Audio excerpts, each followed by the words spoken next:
Homs, Syria.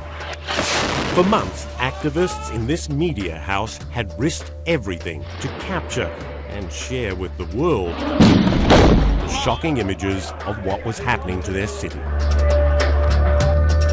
We're not animals, we're human beings, we're asking for help.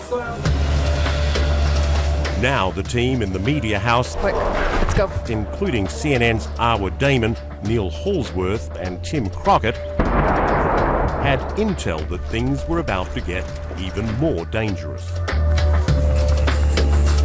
We had been in there for almost 3 days at this point, and there was credible information that something was going to happen that would be very detrimental to our being there. So, we all sat down. Everyone was part of the discussion about, talking through all the options that,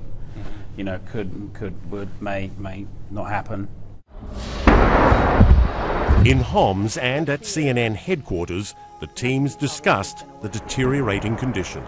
We were hearing that things were heating up more than they were in those past few days. The government knew about this media center. It had been a target. The building had been hit the day before on the 3rd floor. As careful as we were, as calculated as every move was, there are some things you cannot safeguard against. A rocket coming out of nowhere, there's nothing you can do. And it's a difficult decision because Arwa wanted to stay. She felt she was really doing important journalism, but sometimes you just have to say it's time to go. There's a sniper that's... Time to go for the CNN team and journalist Marie Colvin and Paul Conroy. At one point in the route, it's incredibly muddy. It's pouring rain. It's freezing cold. And there's this part where I face planted in the mud. And then I was trying to lift myself back up, and my little legs are kind of going like this, trying to get traction, and I couldn't. I finally get up, and then bam, I face plant down again. And Marie had face planted as well. And then we ended up kind of sitting on top of each other in this truck with a professional goat herder turned, I'm going to smuggle you through the farmlands guy. And Marie and I were just laughing. We were just, nothing about what we'd been through was funny. Nothing about what we'd seen was funny. But we were just laughing. When you left, you're riding around on the back of motorcycles? It could be a cattle truck, it could be a taxi, it could be the back of a motorcycle. It's what is available, what is the safest point at that time, or what they feel is the safest thing. It's not one way in and one way out. And getting out of Homs would be just as dangerous as getting in. But so often on these stories, when you think you're through the worst of it, there's a nasty surprise. It would take 2 anxious days, and then finally, good news. They crossed the border. It was like, wow. But Marie, Paul, photographer Remy Ochlik and other Western journalists soon reversed course. Marie went out, but she went back. She did. She had actually only been there for 24 hours, and she had this need to go back, to not leave these people behind, to tell even more of their stories than she had had the opportunity to tell. I wanted to go back. I don't think we did enough. I don't even think we did nearly enough. I understand that frustration. From my point of view, I have to be more pragmatic. I have to say I think we've done a great deal. I think we've achieved a remarkable amount. It's important that we're able to go back and tell the story. And that's why we pull out when we pull out. It's a family, and that's the most important thing. Everybody knows how much everybody cares, and that their safety truly is our highest priority. We got the sad news early this morning that Marie Colvin, foreign affairs correspondent for the Sunday Times of London, was killed in Homs, where the Syrian government has unleashed an all-out assault on its citizens. An award-winning French war photographer, Remy Ochlik, was also killed. He was just 28 years old. It's tragic, but it's also, unfortunately, it happens. Does it make you think about what you were doing there more? Did I have second thoughts about having gone there? No, not for a second. If journalism were governed by that sort of fear, we journalists would never be anywhere, and things would happen in complete and total black holes. The last thing that those frontline troops want is that when a tragedy happens, it makes us less willing to do this kind of storytelling. It makes us less willing to go to where the story is. It takes a special type of person to do this kind of thing. What kind of person is that? It's a person that's passionate about telling the truth. I think the worry for Arwa and for others that somehow the story of Homs will be forgotten, or the suffering of there will be forgotten. But we are committed to this story. We will continue to find ways of doing this story and bringing this story to people. It's really important. The one thing that we absolutely cannot do is walk away from this story no matter how long it takes. It is fundamentally unfair that we live in a world where we can go, film this, report on it, and leave, knowing that the people we've left behind, suffering is going to continue, feeling as if we should have done more, we could have done more. Maybe there was a better way to tell this story that would have had more impact, that would have brought them the help that they need. You're always constantly second-guessing how you've done things and whether or not you could have accomplished more with what you've done. And yes, that does play on your mind. And it should. And you should tell the stories of the people that you've met, because you've witnessed it, and that's your responsibility to keep telling their stories.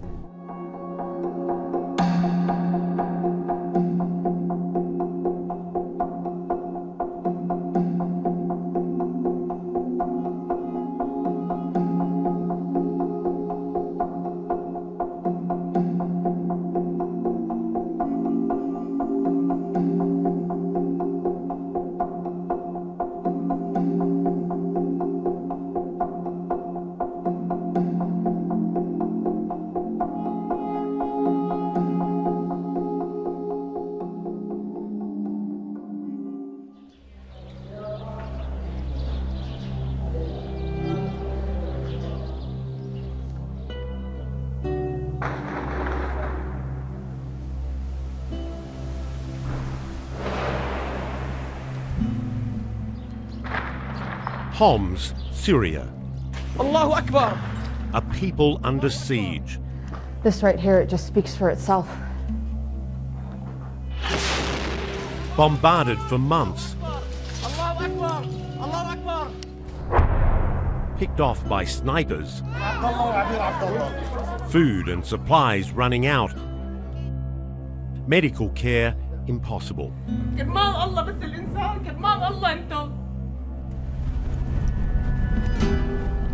This is the story of the CNN team that got into Syria's most dangerous city.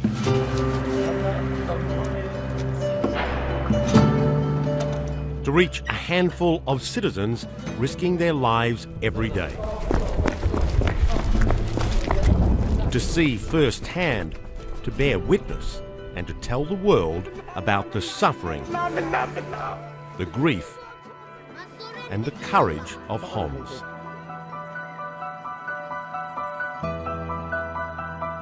This is the account of 72 hours under fire.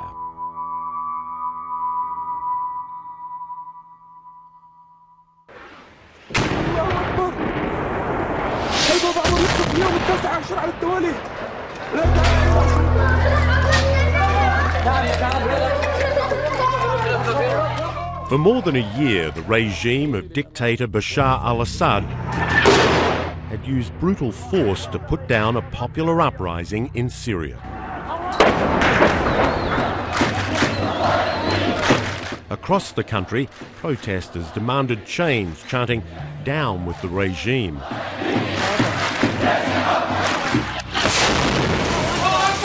Allahu Akbar! This is Homs, Baba Amr. You can see over there another rocket landed in one of the civilians' houses. The city of Homs became the beating heart of a growing uprising. But the Syrian military sealed off one neighborhood, Baba Amr, as it tried to crush the revolt.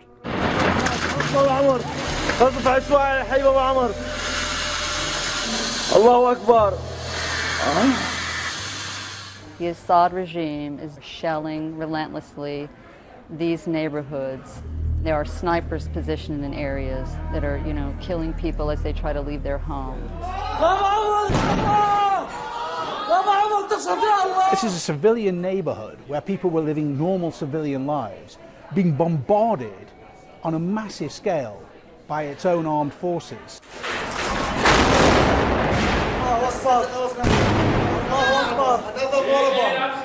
For 4 months, a debate continued at CNN. How, when, and if to get into Homs and Babarama. It was in November that I first pushed forward this notion, and other trips had gotten canceled for various reasons. Sometimes the plug was pulled at the last minute. We have to make a decision that we're going to weigh the risks compared with the editorial value. For me, Homs was the ground zero on the Syria story. No doubt about that. No story is worth dying for, but at the same time, when it comes to a story like Syria, and others as well, you have to be there. You have to be in it, seeing it, smelling it, listening to it, so that you, at the end of the day, can do justice to what the people are suffering. Heartbreaking footage showed that no one seemed to have been spared the violence. Adults and children also. Arwa Damon was leading the charge on this. Arwa is very big on that story. Arabic speaker, tough, brave, resourceful, as determined as we've got. Allahu Akbar. Early in February, news emerged from Homs of intense and indiscriminate shelling by regime forces. The death toll on Monday utterly devastating, the majority of the casualties happening in the flashpoint city of Homs. My colleague Amir turned to me and he says, Cindy, he says, I think there's a massacre happening in Homs. Every day there's a death toll, and suddenly the death toll in that one particular neighborhood of Homs had gone up to over 100. We've got more than 30 people dead, hundreds of injuries, dead bodies, all in the hospital. Videos uploaded from Babarama showed terrible suffering and great courage. There were very few voices coming out of Babam, and two of these loudest and strongest voices were Doctors Muhammad and Dr. Ali. They ran the underground medical clinic in Babam with only 15 other volunteers. But they would still go on video every single day and say, this is my case. This is why this person is injured, and this is what I need to treat them, but I can't.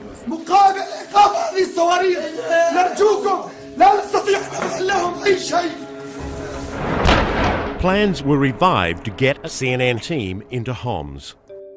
Along with Arwa Damon, Neil Hallsworth, a veteran cameraman who has faced the worst in Iraq, Afghanistan and Israel.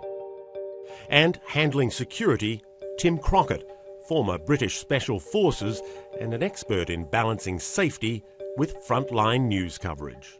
For me, that was a very experienced, highly accomplished team. These are determined, forceful, strong-willed individuals, but they're also smart individuals. We got the call, so we just had to refresh the same sort of things. Look, what are we trying to achieve? How long are we going to go for? Now, for instance, on a normal trip, I'd probably take anything up to 10 cases, 12 cases. This, I had a backpack, basically. We mapped out, literally mapped it out in every sense. Do we have the right communication system? How are we going to track this team? Who are we going with? How are we getting there? If someone gets injured, what are we going to do? But I will say this.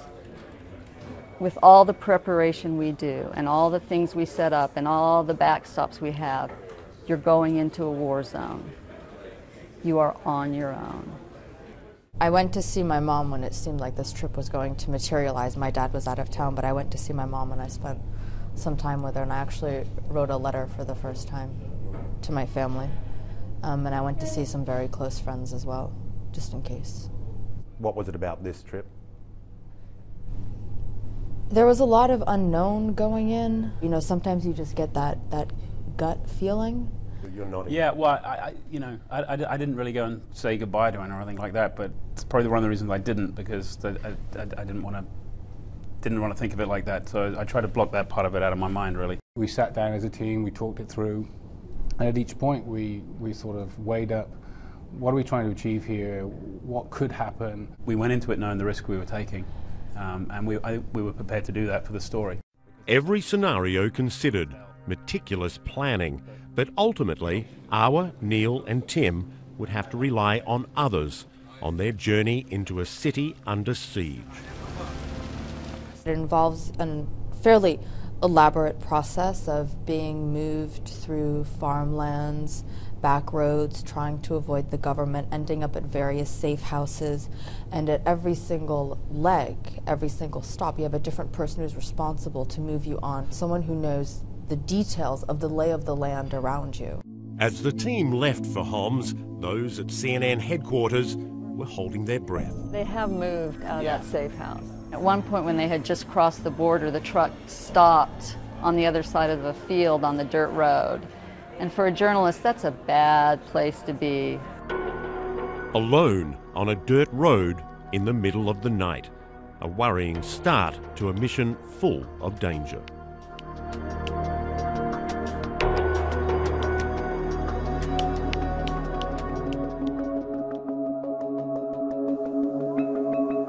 There was no front line in Homs, nowhere that could be called safe.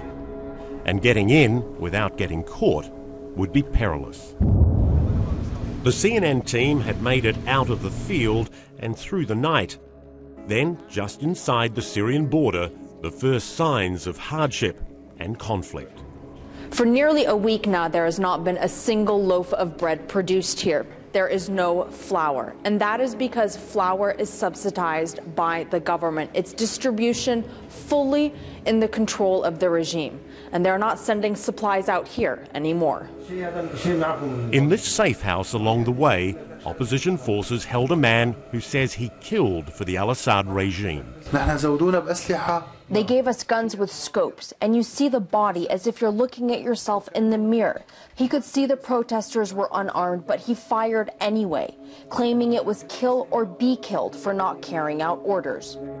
To get into the besieged neighborhood of Babarama, the CNN team followed a secret route.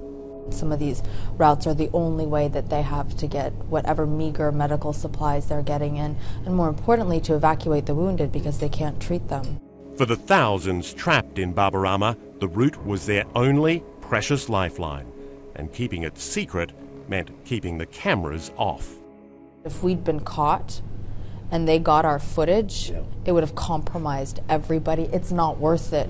These activists, the opposition, they're risking everything. To have that jeopardized because we wanted to film something, that's completely out of the question. Handed from one opposition group to the next, it would take days for Awa, Neil and Tim to reach the besieged city. How long did it take to get to Homs? 5 days. 5 days. And if you wanted to, I don't know, just pick up and drive there without any of this, how long would it take? A couple hours. A couple hours. What do you find when you go in there? What's your sense of the place? I remember just looking up and around, and it was dark. There's no lights, and it was one of the eeriest place I've ever been, I can tell you. And what are you thinking then? Well, it's trying to assess what we've come into. It's what, 3 in the morning. We know that the shelling is about to start in a few hours' time. We hadn't really slept much the day before, and I know we probably didn't really sleep much in those few hours before the bombardment started. And it started like almost on the dot, and it was quite intense. Describe how it unfolded. Well, we're basically lying on the floor in this room. We've got our equipment around us. Then you just start hearing explosions around you. Some were in the distance, and all of a sudden one would be right outside in the street. It was very random in its nature. The shelling started as it does just about every single morning with daybreak, and it's pretty much non-stop. And this is why the cry we're hearing from the streets here is, please, please do something to stop the violence. You're ex-special forces. How did this rate, this whole experience? We had more incoming rounds within the first 10 minutes than in the 7 months that I was in Bosnia during the war.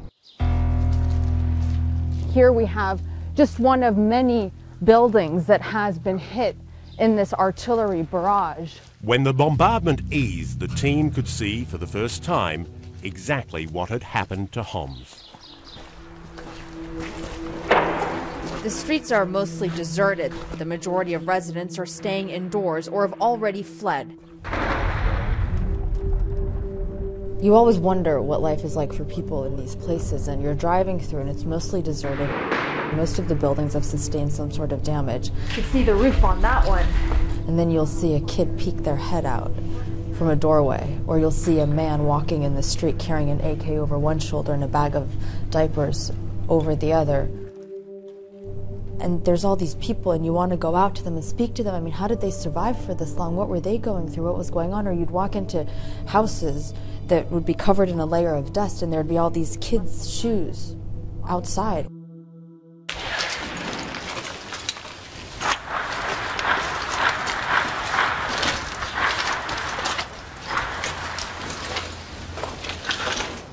Just the constant sound of gunfire, nonstop, and then street after street after street of rubble, just like this. We come across some members of the Free Syrian Army who take us around. This is another spot that apparently we can also see the government tank positions from. There was one point we were with some members of the Free Syrian Army, and there was like a hole in the wall where we filmed like a tank through, and then when you pull back to that, there was a kid's Winnie the Pooh backpack on the side of the bed. And they just left. Like, you know, that's kind of hard to see sometimes, you know. Whole families just uprooted and disappeared. Personal belongings are all still inside. You do get angry, I know you get real mad. I do. There's no way to answer their questions of why is this happening to us? Why isn't the world helping us? How many more of us have to die? Why is our life worth nothing? Emotion's an important part of storytelling. We don't want the reaction to become the story, but it is clearly a part of the story because you as a viewer are going to empathize with that. This isn't a manufactured emotion. This is based on, I've been here, I've seen this. For the CNN team, the destruction in the streets was bad enough. But the desperation of the injured would be even more shocking.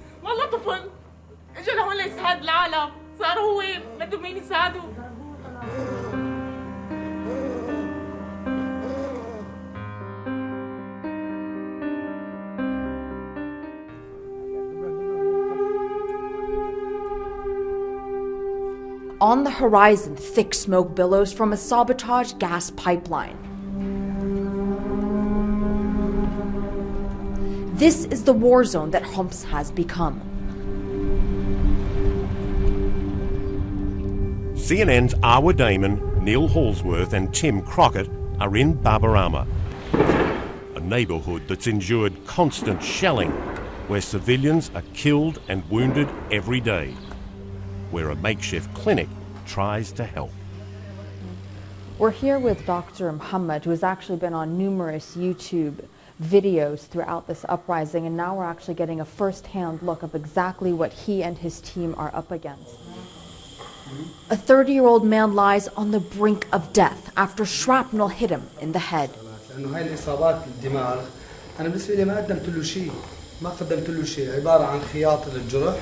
بس مشان المادة الدماغية ما تطلع حطيت له تيوب هو عبارة عن أنبوب أنفي هذا بس مشان ينزح الدم من الداخل. He will die if he doesn't get out. Dr. Mohammed is one of only 2 doctors in this clinic. The other is actually a dentist. You know, Dr. Muhammad, he's not some sort of front-line, trained in emergency surgery combat medic. He's an internal medicine specialist. Your GP. Yeah, and now, I mean, look at what he's dealing with. Look at the casualties he's dealing with, the kind of casualties he's dealing with, the way he's had to cope, and the fact that it's day in and day out for him. It's relentless. The doctor is just saying that this is a patient that has to get outside of Baba Ahmed within 24 hours or else his leg most definitely is going to need to be amputated. You saw some horrific wounds, all of you, in these places. The guy with the leg wound that you were saying was starting to smell. Yeah, his name was Muhammad Noor, and he was actually wounded, and this is how a lot of people have been getting wounded. Artillery strike happens, people get wounded in the street, other people run out to help them, and then bam, the second shell. So he got wounded when a second shell struck. At this point, you can smell the rot coming from the wound. This patient has been lying here like this for 4 days now. Arwa interviewed one of the doctors, the few doctors that was taking care of people that were being wounded in this onslaught. And he started to cry. طبعا هاي حالة عاشت، هذا الإنسان عاش ما زال طيبا. معظم الحالات التي تصلنا بتر أطراف بتلاقي الحالة عم يموتوا بعد ساعة أو ساعتين لأنه ما بنقدر نسوي لهم شيء. Here's one doctor, one man in there crying out on a daily basis that he needs help, his patients needs help. He's seen who knows how many people at this point in time die because he can't give them what they need. Lack of equipment, lack of experience, lack of medicine, and they can't get them out. The clinic is really many clinics spread throughout the city, and moving from location to location is perilous. This is how they have to move around just a short distance to get from one location to the other where they have the patient. 6 patients were killed in this building after a strike. The shelling is relentless. What they've had to do, because the clinics keep getting targeted, is try to distribute the patients around. So they have a number of houses in the vicinity where they also have these makeshift clinics as well. What's it like filming that? Well, you've got to be respectful, so it's kind of tough filming to actually, one, show how bad it actually is, but two, not get intrude too much. So, you know, it is tough. Every patient is desperate to tell their story by any means possible. This man tracing the shape of a tank on the wall. This here is Abbad, and he's been drawing, trying to explain to us what happened because he's in so much agony he can't speak. He is one of the cameramen who goes out, risks his life all the time. It's some of his clips that we constantly see posted to YouTube and broadcast. And he's been drawing 2 tanks and explaining how he was moving down the street across from them when they fired at him. I've seen injuries and wounds equally as nasty in my career, but I think what really struck me was the fact that they had nothing. A few medicines and dressings and stuff on shelves. Other than that, there was nothing to deal with the kinds of wounds that they were getting. Aboudi was a 19-year-old young man. We saw him outside the clinic. He was barely hanging on. There was this young woman who was treating him. She was just 27 years old. She also was a volunteer medic. They just had 2 weeks of training.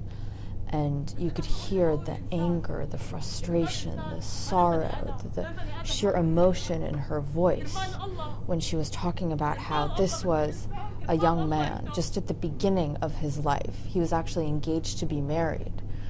And he had volunteered to help the wounded, and all of a sudden he'd found himself in the hospital bed as well.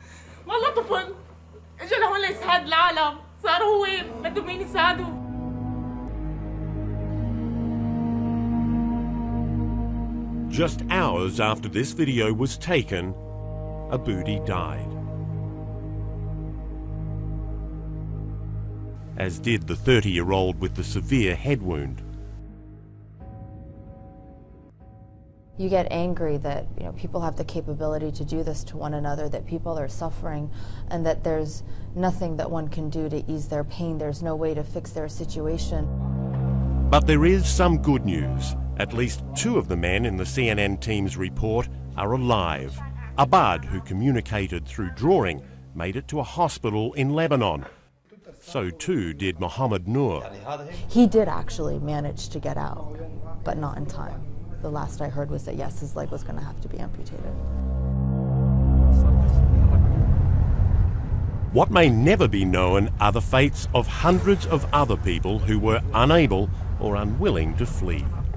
It was so indiscriminate, it was so widespread, and it's hard to put into words, but every single person that you meet there has gone through something so horrific. No other human being would ever want to go through it. When CNN's Arwa Damon, Neil Hallsworth and Tim Crockett ventured into the streets of Homs, It's just non-stop gunfire. met by the sounds of war and scenes of desolation. It's not deserted. There's thousands of people there. There are, and a lot of them are staying indoors. The mosques were putting out messages, actually, when the bombardment started, telling people to not live on the upper floors of their buildings, to try to stay away from windows, to try to find protected rooms inside their homes. A lot of families that also moved into bunkers. These aren't real bunkers, they're actually just the basements that are only located in a few of the buildings and homes around here, so all the families that haven't been able to escape stay in them. So this is Muhammad, who's been telling us that there were around 250 people that were staying in this one room. Half of them have actually fled in the last 24 hours because they heard that this particular location was going to get targeted, and those that have stayed are literally the ones that have absolutely nowhere at all to go. والله اطفالنا كلها تشردت وعم تبكي والله هدولنا دورنا كلياتها ينعت الصاروخين. They huddle in near darkness. And it's cold because it's cold this time of year, and most of the houses that we went through were either heated by an oil-fired fire stove in the middle of the room or wood-fired. And obviously that's one of the resources that's been cut off by the government. They haven't got heating oil being supplied into that neighborhood or into that part of the city. They're constantly at the tip of this abyss of fear. That fear that you go through brief periods of time.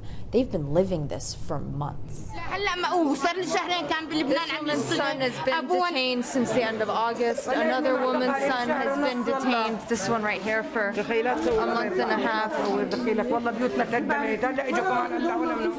In these makeshift bunkers we were in, almost every single woman that came up to talk to us, and they would pull you in every single direction because all of them had something they wanted to share. Awa and her team visited another bunker inside a wood-cutting factory, another temporary refuge from the shelling. But in Homs, there was no place to hide from sadness and suffering. Baby Fatima is cradled in her grandmother's arms, the image of innocence, though the world she was just brought into is anything but. In the shelter, we basically met 3 generations of one family. The baby who had just been born, her name was Fatima. She was just 24 hours old when we met her. Her mother, who was in her late teens, it was her second child, and she had to give birth in the bunker with no painkillers, no nothing. She says her husband left a month ago to get supplies and hasn't been able to get back. He doesn't know he's a father.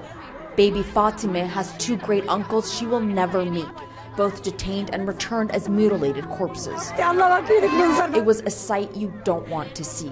Fatima's grandmother's voice trembles as she describes how one of her brother's neck was broken, his skin peeled off. We've just been given a photograph of her second brother who was detained and the state that she received his corpse in. And it's absolutely horrific. شو اسمه الاخر ما بنعرف بدنا الاخر نحن بدنا النهايه يعني ضلوا عنا بس يعني نحن بدكم هيك انتم الله بيحمينا بحزنتكم ما بعرف شو بيصير ضلوا عنا فيكم ضلوا شو بنضل برا ما في حدا تخوف والله خايفه. They'd all lost husbands, brothers, who knows. At one point it was like being in a bunker full of widows and orphans. Safa's brother and husband were killed when a round struck their home 10 days ago, but she can hardly pause to grieve. And I remember looking at this woman and wondering how it is that she's able to even form a cohesive sentence. How is she even able to speak logically? How is she not completely beside herself with grief and ripping her hair out? Well, it's because she has to keep it together because she has kids and they're living in a bunker. She has no choice. Just been given this book that has a list of all of the names of everyone here. There's 315 of them marked next to each one, the age, whether or not they need basics like diapers, baby's milk, which is in short supply, of course. And this here is a list of the medicines that they need, and a lot of it is very basic, painkillers and things to deal with cold, flu, especially for the children.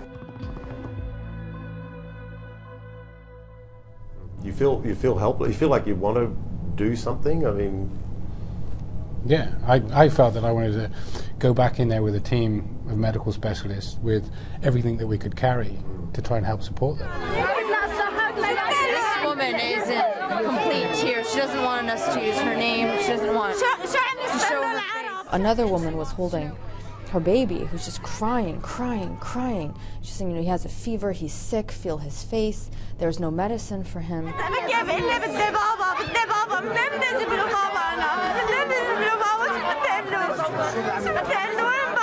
There's nothing that one can do to ease their pain. There's no way to fix their situation, and there's no way to answer their questions. There's no way to answer their questions of why is this happening to us? Why isn't the world helping us? How many more of us have to die? Why is our life worth nothing? what did my child do? Exactly. You know, what's the mother supposed to tell her child about why his father died? I think it affects you more because you obviously speak Arabic. It was like, I don't think the emotions were pushed onto us as much as they were on Arwa. Emotion is an important part of storytelling. You're looking at our team and looking at Arwa, who's a great professional. You could see that this was really impacting her. But there's no doubt in my mind that, you know, she was being shaken by what she had seen there. If we cannot have a certain level of compassion that is reasonably translated into our reporting, how can we expect people thousands of miles, kilometers away, sitting in their living room, to even begin to relate to what it is they're seeing on their TV screen? You're always wondering if you've done someone's pain enough justice, if you've done, you know, what they've been through enough justice.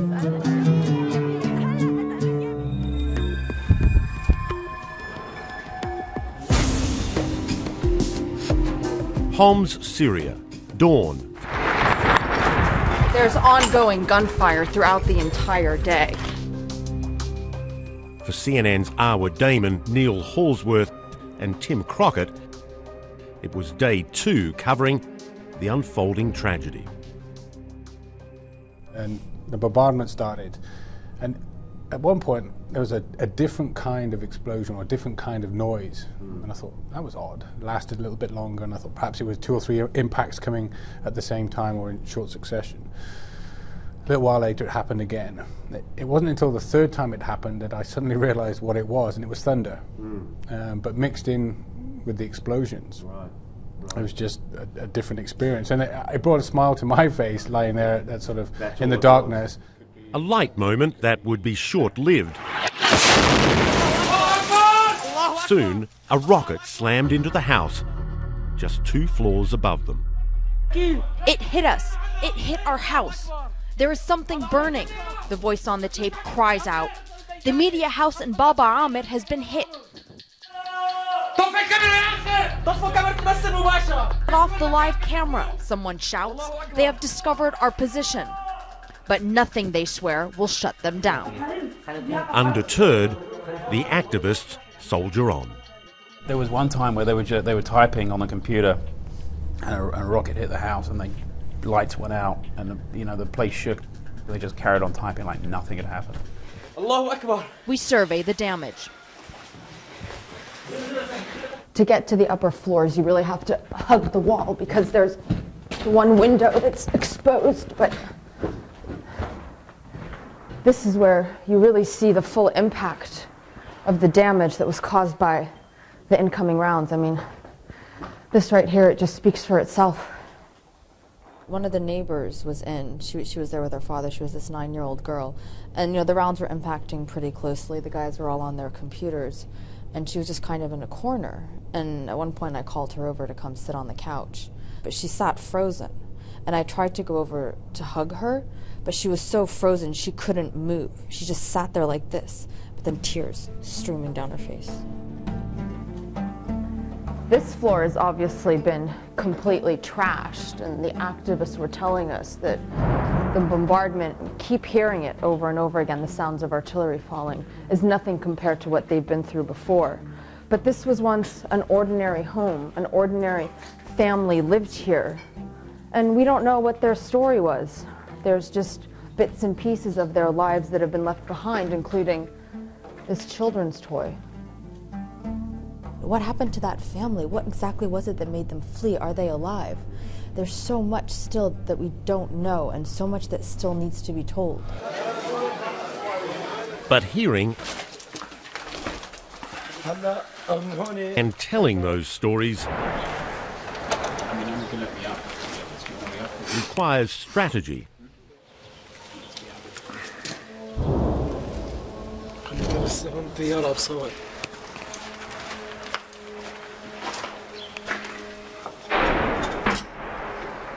And how do you move? Like, Tim, you obviously are looking around for things that... Very carefully. Yeah. So we never went out when the bombardment was at its most intense.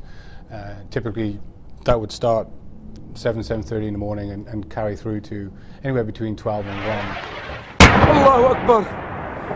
The Syrian activists dared to show the world that they were under siege. One of the biggest accomplishments for the media team here was getting up a live stream so that they could show the world exactly what was happening in real time. And they believed that this really aggravated the Syrian government. Now, this is one of the live cameras that they had set up outside, and they're telling us that it was shot by a sniper's bullet that went in right there and then came out the other end. This particular group that we were with, the Baba Ahmed media team, they're young. They're all in their 20s. You know, they all had different lives a year ago, and they're so brave. They're so brave. They crawled on their bellies to try to get that shot of the tank to prove to the world that there are tanks in a certain location or whatever it is that they're trying to prove. They're uploading YouTube videos, they're putting messages out on Facebook, on Twitter, they're making themselves available for reports. Many of them have had family members that have been either seriously injured or killed as well. So knowing all that and yet to keep going out each day with their cameras to get the footage that they are is amazing.